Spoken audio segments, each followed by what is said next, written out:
வன்மை கை உற்றவருக்கும் வீரன் என்று உதர்ந்தவருக்கும் சரிதில் கோதில் ஞான கொற்றவருக்கும். அவன் என்ன சொல்றான், அது கற்றவருக்கும் நிறைய படித்தவன் இருக்கான், அவனுக்கு ஜாதி இல்லைங்க துரியோதனன்.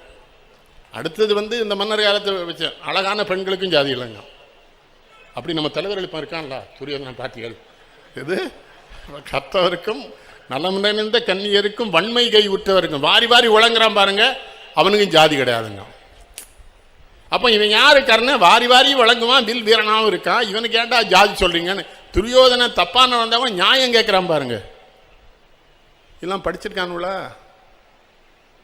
பாரதம்னா கிருஷ்ண பரமாத்மா பூரா சூது தான், அவர் தூது போனாருமா, பூரா சூது போனார். எங்க தூது போனாரு? ஒன் சைடடா தானே அவர் எல்லா வேலையும் பார்த்தாரு கடைஸ்வர. இதெல்லாம் நான் படிச்சுட்டு சொல்றேன் சங்கடப்படுறாங்க.